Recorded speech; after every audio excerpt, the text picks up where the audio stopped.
Bedroom का door धीरे से खोलकर अंदर आते हुए उसे धीरे से ही लॉक किया था। एक नज़र ख्वाबे और गोश की मसले थी पोते की माँ पर डालकर अजलान ने गहरी सांस भरी। बेड के बीचों बीच वो ऊंधे मुंह सोती अजलान की आमद से बेखबर थी। उसे बेखबर ही रहना था क्योंकि अरूषा की नींद में कोई भी चीज़ खलल नहीं पैदा कर सकती। माँ बस दुआ करें आपके पोते की माँ बच्ची से बड़ी हो जाए। ऊंची आवाज़ में बड़बड़ाकर वो हाथ में पकड़ा मोबाइल और की साइड टेबल पर रखकर वासिन के कप खोलता ड्रेसिंग रूम में चला आया। जब तक उससे लिबास तब्दील करके वुज़ू किया अजान शुरू हो चुकी थी। अजान ने बाहर आकर नमाज अदा की, फिर दुआ करते हुए बेड तक आ गया। यूं तो वो नमाज के बाद सोता नहीं था, मगर चूंकि रात भर जागा था और सर भारी हो रहा था, इसलिए कुछ घंटों के लिए नींद लेकर फ्रेश होने का इरादा था। कितना बुरा सोती है ये लड़की। उसे पूरे बेड पर फैलकर सोते देखकर वो बड़बड़ाकर एक तरफ तकिया सीधा करके आराम से लेट गया। कंफर्टर रूषा के वजूद से खींचकर आधा खुद पर डाला और गर्दन मोड़कर चंद इंच के फासले पर सोई रूषा को देखकर उसके होंठों पर मुस्कुराहट आ गई। मेरे होने वाले बच्चे की माँ। प्यार से उसे गाल चुटकी में भरकर हल्के से नोचे थे, फिर उसे खींचकर उसके सरापे को अपनी बाजुओं में भर लिया। अरुषा ने नींद में ही उसकी कमर में अपने हाथ डाल लिए तो अस्तान ने सुकून से उसे खुद में समेट कर आंखें बंद कर ली। कुछ ही लम्हों में वो भी बेखबर सा हो गया। आंखों को आहिस्ता से खोलते हुए उससे सोए हुए अस्तान को देखा। अपने आप को अस्तान की बाहों में कैद पाकर अरुषा के चेहरे पर शर्मीली सी मुस्कुराहट तैर गई। रात उसके इरादे बिल्कुल नेक नहीं थे। अगर वो कॉल ना आती तो अरुषा सोचकर शुक्र करती। बहुत आहिस्ता से अस्लान का बाजू अपनी कमर से हटाने लगी। काफ़ी दिक्कत के बाद उससे कमर से उसके बाजू हटाकर गहरी सांस ली। अस्लान बेखबरी में ही सीधा होकर लेट गया। वैसे वो इतनी बेखबर नींद सोता नहीं था, मगर अभी जल्दी ही सोया था और दिल और दिमाग जो पूरी तरह से थके हुए थे, उसकी वजह से वो बेखबर था। लगता है ये रात बहुत देर में आए, वरना अस्लान इस वक्त सोते तो नहीं। तबीयत तो आराम नहीं। वो सब सोचती घबराकर उसकी पेशानी पर हाथ रखकर चेक करने लगी। उसकी सर्द पेशानी महसूस करके रूशा ने सुकून का सांस लिया। पहली बार ऐसा बेखबर सोया हुआ था कि वो आराम से उसके सारे नखूश छू सकती थी, वरना अब तक तो अपनी तमाम हसरतों के बावजूद भी वो उससे छूती डरती थी। उसकी चौड़ी पेशानी, उसकी भुएं, बड़ी-बड़ी सहर फूंकती आँखें जो अभी बंद थीं और उन पर साया फ़िगिन पलकें, उठी हुई खड़ी मगरूर सी नाक, उसके गाल, फिर अरसलान पर बेहद जचती तराशी हुई दाढ़ी। वो बेखुद सी उसके चेहरे पर अपनी उँगली फेरती टकटकी बाँधकर देखे जा रही थी और फिर अरूषा की उँगली उन खूबसूरत कट वाले भरे-भरे होंठों पर ठहर सी गई। लेकिन दूसरे ही लम्हे में उसके होंठों से ज़ोरदार चीख निकली, अपनी उँगली पर अरसलान के दाँतों को रगड़ते महसूस करके। ये तुम्हारी सज़ा, सोते में मुझे डिस्टर्ब करने की। अरसलान नींद भरी आंखें खोलकर उसकी उँगली अपने दाँतों के बीच से आज़ाद कर चुका था। कभी नहीं सुधर सकते आप। अपनी उँगली सहलाते हुए वो गुस्से से घूरती बेड से ही उतर गई। इतनी ज़ोर से अरसलान ने उँगली काटी नहीं थी, जितनी ज़ोरदार उसकी चीख निकली थी। असल में वो अरसलान को आंखें खोलते देखकर डर गई थी। आ जाओ मरहम रख दूँ। आधी खुली आधी बंद होती आंखों से अपनी उँगली का मायना करती फरूशा से बड़े प्यार से कहा, मरहम रख दूँ। वो चलकर उसकी नकल करती एहतियात के तौर पर दूर भी हट गई। तुमने ही तो डिस्टर्ब किया था ना, मेरा क्या कसूर। वो मासूम बनकर बोलता अब बूंदे मुंह हो चुका था। साथ ही पास पड़ा दूसरा तकिया उठाकर चेहरे पर रख लिया। असलान को नींद बहुत ज़्यादा आ रही थी। वो तो सोता ही रहता, मगर रूषा के छूने से बेदार हुआ था। जल्लाद कहीं के, इतनी बुरी तरह से डरा दिया मुझे। वो अब भी जली भुनी से असलान को देखे हुए बड़बड़ाई। उठकर बताओ मैं कितना जल्लाद हूँ। उसकी बड़बड़ाहट सुनते हुए तकिए के अंदर से आवाज़ आई और रूषा अपना मुंह बंद करके तेजी से वॉशरूम में घुस गई। क्या बात है, लगता है दुल्हन रानी को रात भर मेरे भाई की याद आई है। लॉन्च में बैठी हानि के पास घुसकर बैठते हुए रूषा ने हानि की गुलाबी होती आंखों को देखकर छेड़ा था। आशियो बकवास मत करो, वरना मैं भी नंद बन जाऊंगी तेरी। हानिया अपना सारा दर्द छुपाती उसकी पुश पर एक लगाती हुई तब कर बोली, अब तो मैं भी उसी ओहदे पर फाइज हो चुकी हूँ, हक बनता है मेरा। रूषा ने गर्दन अकड़ा कर उसे देखा। देख अपनी बात से फिर मत। जैसे तूने कहा था तो हमेशा मेरी बेस्टी रहेगी, वैसे ही मैं भी कहती रही हूँ। मेरी बेस्टी ही बनी रहना, नंद वन नहीं। वो उँगली उठाकर कहती उसे खफा नसों से देखती बोली। अरुषा जोर से हंसी। अच्छा मेरी जान, नहीं हूँ मैं तेरी नंद। वो हाने के गले में झूलकर शरारत से बोली, बट बस इतना बता दे तुम मिसेस हशम बनकर कैसा लग रहा है। उसके शाने पर झूलते हुए वो हाने की आंखों में झुक कर देखती शरीर हुई। बहुत अच्छा, ऐसा लग रहा है कि अब दिल ने धड़कना शुरू किया है। पता है आशु, मैं मर रही थी ये सोच सोच कर कि हशम के अलावा कोई और मेरा महरम बन रहा है। मगर जब उसका नाम सुना, मैं बता नहीं सकती कि मुझे कैसा महसूस हुआ। वो तो उसकी राजसार थी, उसकी सहेली। वो उससे अपनी सारी फीलिंग्स शेयर करती, आंखों में अनोखी सी चमक लिए बोली थी, सब तुम्हारे लाला की कारस्तानी है। पता है, उनकी वजह से मैंने कल क्या किया। वो शुरू से आखिरी तक सारी तफसील उसे बता रही थी और हान्य का हंस हंस कर बुरा हाल हो रहा था। ये नहीं बताया कि मेरा बेटा लाउंज में लेटा था और महारानी बेडरूम में फैल कर सो रही होगी।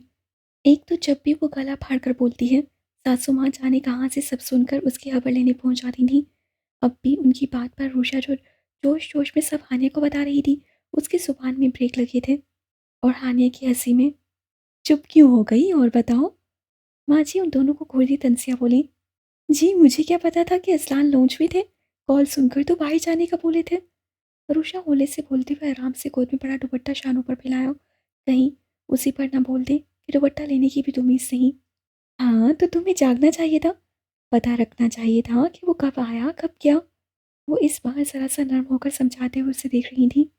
अल्लाह अम्मा जी, इतनी जोर की नींद आ रही थी और ये तो खुद बोले थे सो जाओ, तो मैं सो गई। वो नर्म हुई और रुषा जोश से शुरू हो गई। हानिया ने अपनी मुस्कुराहट दबाई। मेरा दिल कहता है अपना सर पीटूं या तुम्हारा, कैसी नादान लड़की है ये। उन्होंने अपनी पेशानी पर हाथ मारा। देखो अरुषा, अब बस बहुत हो गया। तुम्हारी उम्र में तो हमारे ज़माने में 2-4 बच्चों की माँ बन जाती थी। तुम्हारा तो लड़कपन ही खत्म नहीं हो रहा। उन्होंने अरुषा को झाड़ी दिया। 2 या 4? अरुषा को तो मुंह ही खुल गया। माँ जी अगर 4 तो माँ जी ये तो जुल्म है, और अगर 2 तो भी बहुत ज़्यादा है। कोई ऐसा करता है क्या? हानी तू बता, यानी 18 साल में 2-4 बच्चे? अल्लाह तौबा, फिर आगे चलकर कितने हो जाएंगे। उसे पास बैठी ताज्जुब करती हानिया का कंधा पकड़कर जोर से हिला दिया। 10-12 नहीं, साल में 4 तो 2 साल में 8, 3 में 12, शायद 100 तक हो जाने। हानी भी हैरानी से उंगली पर जोड़ रही थी कि कितने बच्चे हो सकते हैं। 100 बच्चे? हाय अल्लाह, नहीं नहीं माँ जी ऐसा जुल्म। और आप चाहती हैं इतने बच्चे? मेरे अल्लाह तौबा। हानी मेरी जगह तुम पैदा कर लेना इतने बच्चे, उसमें से आराम से आधे ले लूंगी। अरुषा बौखला कर अब हान्य से इल्तिजा करने लगी। मुझे पागल समझा है क्या? तुम्ही को मुबारक हो, लेकिन माँ कितने अच्छे लगेंगे ना ढेर सारे बच्चे। मैं सबकी फुफ्फो। हानी एक बार नाराजगी से कहती फिर उसी से चेकी। और मेरे जूते भी खाना फुफ्फो। अरुषा ने उसकी गर्दन दबोच कर 2-4 चमाट लगा दी।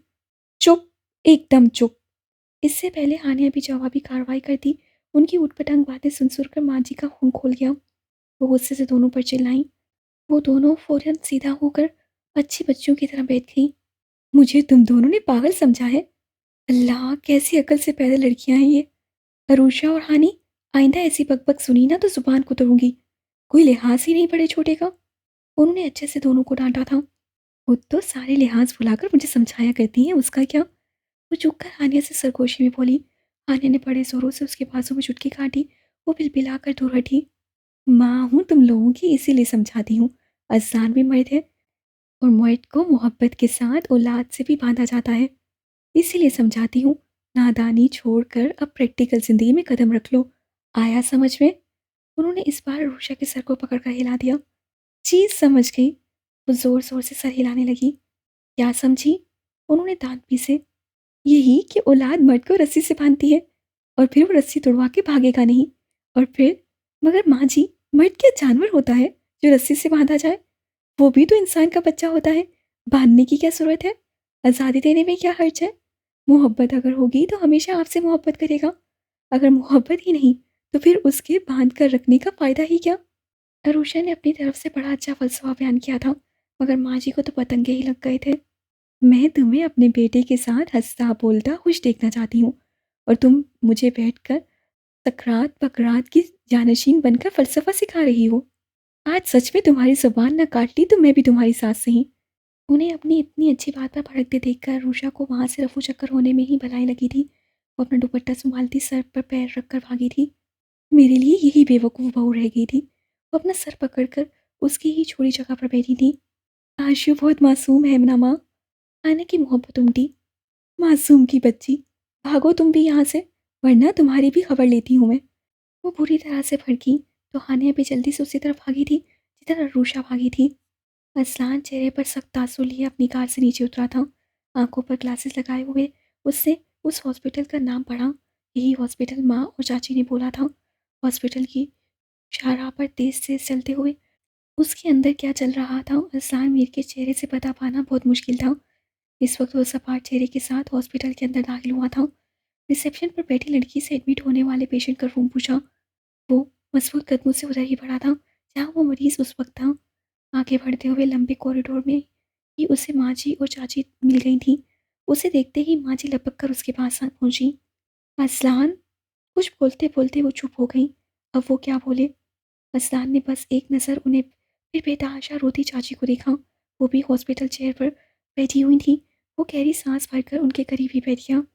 असलान, रोती हुई चाची ने असलान के बेतासुर चेहरे को देखकर कुछ कहना चाहा। चाची ठीक हो जाएगी वो, आप परेशान मत हो। वो उनके शाने को दबक कर बस इतना ही बोला था। उसे तुम्हारा दिल तोड़ने की सजा मिली है असलान। देखा, अल्लाह ने कैसा उससे बदला लिया है। एक बाग जिंदगी के बदले में गुनाहों की दुनिया में जाकर क्या अंजाम हुआ है उसका। चाची रोते हुए नदामत से बोल रही थी और वो एक लफ्ज़ भी तसल्ली का नहीं बोल पा रहा था। अलबत्ता चेहरे की सख्ती में इजाफा हुआ था। जबड़े भींच गए। असलान, उसे माफ़ कर दो। मेरे बच्चे, वो बहुत तकलीफ़ में है। तुम्हारी माफ़ी ही उसे नजात दे सकती है। चाची एकदम से उठकर उसके कदमों में बैठी तो सान ने खुद पर जबर करके उन्हें कंधों से उठाकर दोबारा अपनी जगह पर बिठा दिया। मैंने कहा ना चाची, वो ठीक हो जाएगी। चाची, अल्लाह बहुत बड़ा है। उम्मीद उससे लगाएं, मुझसे नहीं। वो अल्लाह की गुनाहगार है, मेरे जैसे इंसान की नहीं। आप मुझे शर्मिंदा मत करें। चाची का शाना तपकते हुए वो उसकी आवाज़ से जज्बात से आ रही थी। माँ जी ने चादर से अपने आंसू साफ करते हुए अपने बाहौसला बेटे को देखा। उन्हें उस पर फ़ख्र था और ये फ़ख्र झूठा नहीं था। इतना सब कुछ उस औरत के करने के बावजूद भी वो अपने ख़ानदान की इज्जत के लिए उसे देखने आ गया था। चाची ने भी अपने आंसू पोंछ लिए और धीरे धीरे वो दुआएं करने लगी। असलान उनके पास से उठकर अब कॉरिडोर में टहलने लगा। डॉक्टर को बाहर आते देखकर असलान ने अपनी जगह से चलकर तेजी से डॉक्टर के पास आ गया। अब कैसी है वो? डॉक्टर ने सर उठाकर अपने सामने खड़े आन बान वाले पुरकशिश मर्द को देखा। आपके पेशेंट कज़न है वो मेरी, मेरे चाचा की बेटी। उससे वही ताल्लुक बताया जो ज़ाहिरन उससे जुड़ा ही रहने वाला था। वो चाहकर भी इस रिश्ते से छुटकारा हासिल नहीं कर सकता। ओह! आपकी कज़न के साथ बहुत ज़्यादती हुई है और उन पर बहुत बुरी तरह से तशद्दुद किया गया है। इसकी वजह से वो अब तक बेहोश है। हमने उनका ऑपरेशन कर दिया। बस अब दुआ करें कि उन्हें होश आ जाए। डॉक्टर तसल्ली देने वाले अंदाज में कहकर चला गया मगर असलान जबड़े भींचे वहीं का वहीं खड़ा रह गया। दिमाग सही है ना तुम्हारा असलान, या होश खो बैठे हो तुम। माँ जी ने पहली बार बहुत ही सख्ती से असलान को डांटा था। उसने बात ही ऐसी की थी जिस पर उनका भड़कना फर्ज बनता था। मैंने कोई नाजायज़ बात नहीं की माँ। वो भी मेरे घर की इज़्ज़त है। और कैसी इज्जत, कहाँ की इज्जत। मत भूलो कि उससे हमारी इज्जत नीलाम कैसे कर दी थी। माँ जी ने भड़क कर उसे बीच में ही टोक दिया। उसने खुद की इज़्ज़त नीलाम की माँ। मैं नहीं चाहता कि एक बार फिर से मेरे घर की इज़्ज़त भरे बाज़ार में रोंदी जाए। हसन के बेतासुर चेहरे को देखते हुए माँ जी का दिल कहाँ अपनी बेटी को एक लगा दे। वो क्या सब भूल गया है जो उसे अपने साथ रखने को तैयार है। सबके दाने सुन लोगे, सब कहेंगे असलान भी इतना बेगैरत है, फिर से उसे अपने घर में ले आया। माँ जी ने इस बार बहुत ही तन से उसे देखा था। अगर मैं उसे दुत्कार दूँ, पनाह ना दूँ, तो फिर वो ऐसी जगह चली जाएगी जहाँ हर रोज़ मेरे ख़ानदान की इज़्ज़त बिकेगी। तो क्या माँ, लोग तब भी बातें नहीं सुनाएँगे? असलान ने भी बहुत चुभता हुआ सवाल कर लिया था। वहाँ से कोई जवाब न बन पड़ा। वो चुप हो गई। बात उसकी भी सही थी, मगर क्या ज़रूरी था साथ रखना। कहीं और भी तो इंतज़ाम कर सकता था उनके रहने का। माँ, आप यकीन रखें, अब उसका अज़लान मीर से कोई ताल्लुक़ नहीं बन सकता। मगर वो मेरे चचा की बेटी है और मैं नहीं चाहता कि रोज़े महशर मुझे चचा के आगे जवाबदेह होना पड़े। असलान ने उनकी गोद में रखे हाथ अपने हाथ में ले लिए। वो उन्हें अपने फैसले पर राज़ी करना चाहता था ताकि उसे फिर कोई परेशानी ना हो। मैं कुछ नहीं जानती, जो तुम्हें करना है करो, मगर अब सोच समझ कर फैसला करना असलान। मैं अपने बेटे का अब कोई नुकसान बर्दाश्त नहीं कर सकती। माँ जी ने इस बार नर्म पड़कर असलान के हाथ पर अपना दूसरा हाथ रखा था। आपके बेटे का ये लोग कुछ नहीं बिगाड़ सकते माँ, क्योंकि मेरे साथ आप हैं, आपकी दुआएं हैं। असलान ने झुककर अपनी माँ जी की शाने एक इद्दत से चूमे। वो मुतमीन होकर उसके मजबूत शानों को दबक कर सोफे से उठ गई। बेड पर लेटे वजूद को वो बड़े गौर से देखे जा रही थी। आज से कुछ माह पहले वो फूल की तरह हर वक्त तरोताज़ा खिली खिली रहती थी, मगर आज हॉस्पिटल बेड पर लेटा ये चेहरा, क्या उसका पूरा जिस्म ज़ख्मी था। माँ जी आहिस्ता से दरवाज़ा खोलकर अंदर आई थी। उनके अंदर आते ही चाची ने चौंक कर दरवाजे की तरफ देखा था। फिर वो बेचैनी से उठकर खड़ी हो गई। क्या कहा शाज़ी अस्तान ने? उससे मेरी इल्तिजा कबूल कर ली या नहीं? वो बहुत बेचैनी से पूछती उनके जवाब की मुंतज़िर थी। तो तुमने फिर से अस्तान को ख़ानदान की गैरत और इज़्ज़त का वास्ता दिया था। माँ जी दाँत पर दाँत जमाकर उन्हें घूरने लगी। वो पूरी तरह से गड़बड़ाई थी। तुम कैसे अपनी बेटी के लिए फिर से ऐसी कोई ख्वाहिश की सोच भी कैसे सके? माँ जी बहुत सख्त लहजे में उनसे पूछ रही थी। शाज़ी मैंने कोई ऐसी ख्वाहिश नहीं की जिससे तुम ऐसे भड़क रही हो। मैंने अस्लान को बस करो आसिया। मुझे आज पता चला कि तुम कितनी खुदगर्ज हो। तुम्हें अंदाज़ा है कि उसे दिन रात अपने सामने देखकर अस्लान के सारे ज़ख्म हरे हो जाएंगे। वो किस पुलिस राज से गुजरकर तकलीफ में मुब्तला रहेगा। चाची को बीच में ही टोककर वो फट पड़ी थी। चाची ने अपने होंठ भींच लिए। माँ जी के गुस्से पर उन्हें भी गुस्सा आने लगा था। तुम तो ऐसे के भड़क रही हो जैसे मैंने कोई गलत बात कर दी है। मैं मानती हूँ कि मेरी बेटी ने गलत किया, मगर ये मत भूलो शाज़िया कि मेरी बेटी का इस घर हवेली पर बराबर का हक है। माँ जी ने इस बार ताज्जुब से अपनी कज़न प्लस सेवरानी की खुदगर्ज सी देखी, जो बेटी की मोहब्बत में उनके असलान के सारे एहसान भी भूल गई थीं। हक है तो ठीक है, हक ले लो और जाओ जहाँ जाना है। चली जाओ अपनी बेटी को लेकर। उनकी सफाकियत से कहते पर चाची ने दुख से उन्हें देखा। शाज़िया तुम मुझे खुदगर्ज कह रही हो। तुम अभी खुदगर्ज बन रही हो। मैं कहाँ जाऊंगी अपनी बेटियों को लेकर? उन्होंने दुख से कहते हुए बेड पर बेबस पड़े वजूद को देखा। कहीं भी, मगर मैं तुम्हारी जगह होती ना तो अपनी जानी बेटी के साथ डूब मरती। शाज़िया चिल्लाओ मत। तुम्हारी बेटी ने कोई गलती नहीं की थी जिसके लिए तुम असलान के दामन फैलाकर अपने पास रखने की इल्तिजा कर आई। उससे खुद अपने लिए खड्डा खोदा है, वो गिरी है उसमें। तुम क्यों असलान को उसकी हिफाजत का जिम्मा दे आई हो? वो नफ़रत से बोलती हुई अपनी और उनके बीच की दोस्ती भी भुला चुकी थीं। असान के मामले में वो ऐसे ही हसास थीं। कोई उनके बेटे को दुख या तकलीफ देने की वजह बने तो वो उससे सारी ज़िंदगी नफ़रत करती रहेंगी। तो क्या करती शाज़ी? वो दुश्मन बन गया है मेरी बेटी का। उससे बेच दिया था उसे। और अगर अभी हम छोड़ देंगे तो वो दरिंदे खा जाएंगे इसे। एक माँ बनकर सोचो शाज़ी। चाची ने उन्हें राज़ी करने के लिए आखिरी बार नरम लहजे में समझाना चाहा। तो क्या फ़र्क पड़ जाता अगर ये किसी दूसरे की मर्ज़ी पर तवाइफ बन जाती? इससे पहले भी तवाइफों वाले ही काम करके बैठी थी। तुम्हारी बेटी ज़ानी है। एक ज़ानी औरत को कभी माफ़ी नहीं मिलती। माँ जी जहर में डूबे लफ्ज़ों में कहकर उनके दिल पर नश्तर गाड़े थे। वो बस उन्हें देखती हुई वहीं दम बखूद खड़ी रह गई थी। तानिया के साथ बातें करते हुए वो बार-बार घड़ी की तरफ भी देख लेती थी। अज़्ज़ान 2 दिन से ना जाने कहाँ मसरूफ़ थे कि सुबह के निकले रात देर तक वापस आते थे। वो नींद की इतनी शैताई थी कि अज़्ज़ान के आने से पहले ही सो चुकी होती थी। सुबह भी वो बामुश्किल उससे 2-4 बातें करके दोबारा चला जाता। शुक्र था कि हानिया और माँ जी अभी तक उसके पास थे, वरना वो अकेले क्या करती। "देहान कहाँ है तुम्हारा?" हानिया ने उसकी बेतवज्जी महसूस की तो टोक दिया। "माँ जी अभी तक नहीं आई?" कहकर वो प्लेट में मौजूद चिप्स को उठाकर अपने दांतों में रखकर कुतरने लगी। आजकल पता नहीं कौन से काम पड़े हैं, लाला भी बहुत मसरूफ रहने लगे हैं। आनिया ने भी नोटिस किया था। कुछ तो बात थी कि फिर से माँ जी और असलान मीर का मिजाज तब्दील हो गया है। अभी अरूषा कुछ बोलती कि कॉर की हॉर्न की आवाज़ सुनकर और बेख्तियार अपनी जगह से उठी गई। आज पता नहीं क्यों दिल घबरा सा गया। आओ बाहर चलकर देखते हैं। आनी को क्या सूझी कि उसकी कलाई थामकर उसे लॉन से बाहर बैरूनी दरवाजे की तरफ बढ़ाई। अरूषा ने मुस्कुराकर फ्रंट डोर खोलकर उतरते असलान और माँ जी को देखा, मगर दूसरे ही लम्हे उसकी मुस्कुराहट गायब हो गई। आंखें फट सी गईं। वो आंखें फाड़े बैक डोर खोलते ही उसमें से निकलते वजूद को देख रही थी। असलान बैक डोर खोलकर खड़ा था। उसमें से पहले चाची निकली थी और चाची ने अपने साथ सहारा देकर दूसरे वजूद को भी बाहर निकाला था। आनिया।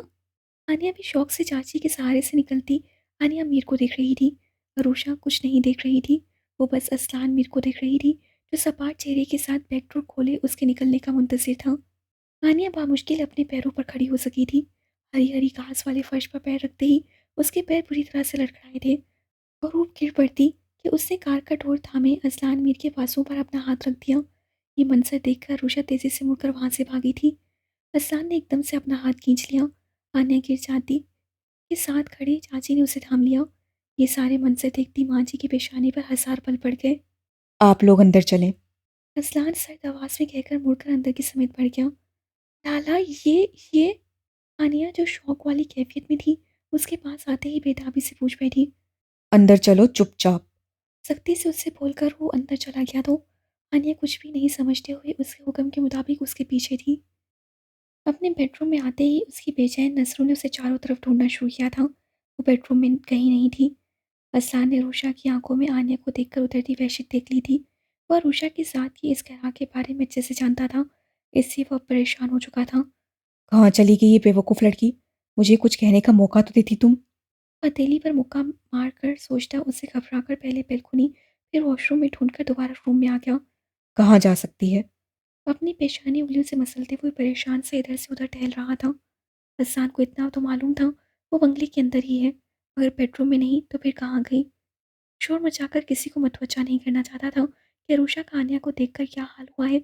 वो अपने और अरूषा के पर्सनल इश्यूज दूसरों पर जाहिर नहीं कर सकता था, लेकिन उसे ढूंढने के लिए वो पेशानी मसलते हुए तरकीब सोच रहा था कि कैसे अरूषा को बेडरूम में भी लेकर आए और किसी को खबर भी ना हो। असलान सोचते हुए अपने बेडरूम से निकलकर साथ अटैच रूम खोल कर देखने लगा, लेकिन वो होती तो मिलती ना। असलान अब परेशान हो चुका था। नीचे वो लोग मौजूद थे जिनसे वो सब छुपाना चाहता था, और इधर अरूषा न जाने कहाँ छुप गई थी। उसी परेशानी से फिर बेडरूम में आकर बाहर से लॉक करता अंदर नीचे आ गया। शाम का वक्त हो रहा था और वो ना जाने कहाँ थी। हसन लॉन और बैक लॉन हर जगह उसे ढूंढ ढूंढ कर अब उसके लिए फिक्रमंद हो चुका था। कहाँ हो तुम बेवकूफ़ लड़की? तुम क्यों सबको बताकर मेरा प्लान खराब करने पर तुली हो? नाराज़ हो तो बेडरूम में रहती। आज तुम जितना भी लड़ती झगड़ती असलान सब बर्दाश्त कर लेता, क्योंकि उसने गलत किया है मगर इस तरह नहीं। वो बालों में उंगली फेर कर चारों तरफ देखता, अरूषा के तस्वुर से बोलता, बेचैनी मगर एहतियात से उसे ढूंढ रहा था।